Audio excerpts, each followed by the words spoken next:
Homer Simpson loves them and they taste great with a hot cup of coffee.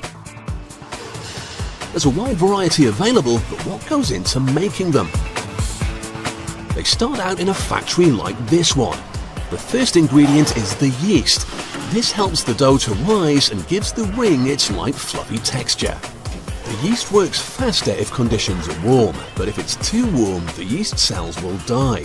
So on hot days, ice is added into the mix. Next is flour and plenty of it. To make 20,000 donuts, this factory uses nearly 3/4 of a ton of flour every day.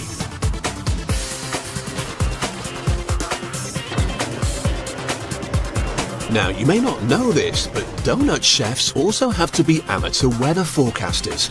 If the air is too humid, the chef must use less water in his mixture, so he has to check his barometer and weather maps every time he starts a new batch of dough. If it looks like wet weather's coming, he needs to adjust his mixture, otherwise his donuts just won't rise properly.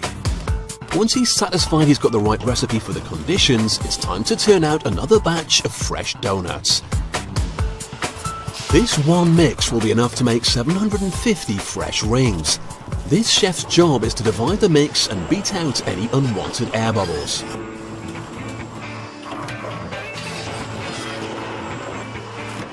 The dough is then sent to the rollers to flatten it, ready to be cut into donut-sized pieces.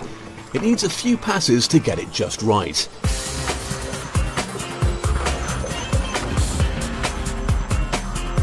Now, the mystery of where the traditional hole in donuts came from has never been properly explained.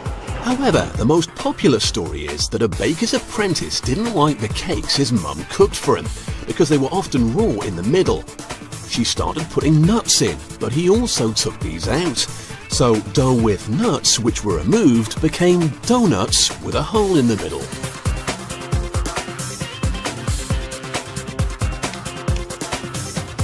A machine helps them with the holes today, and to save money, no one throws the middle bits away anymore either, but we'll learn more about them in a minute.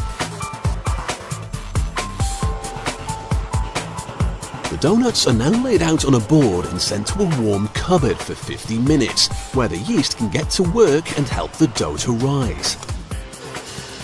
This gives the workers just enough time to cook the middles as well. Now, this has to be an unsatisfying job. After neatly laying out exactly 120 middles onto a tray, a colleague collects them and dumps them into a deep fat fryer, where all the tidy ordering is ruined. While they're sizzling away, the boss keeps an eye on the donuts rising in their cupboard. At 38 degrees Celsius, they're growing nicely.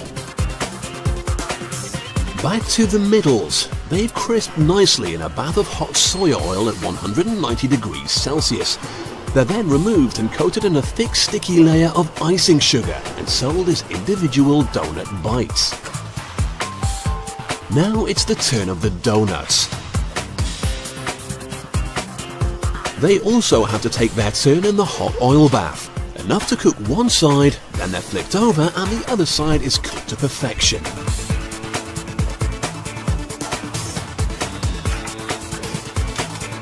When they emerge, they look like donuts, but they don't taste of very much, so now they need a topping. And popular flavours include strawberry, toffee, custard and cinnamon. Some even come with multicoloured sprinkles. Every day, this factory produces around 20,000 donuts to be shipped out all over the country. So that's the tempting tale behind the much-loved but highly calorific sticky ring donuts.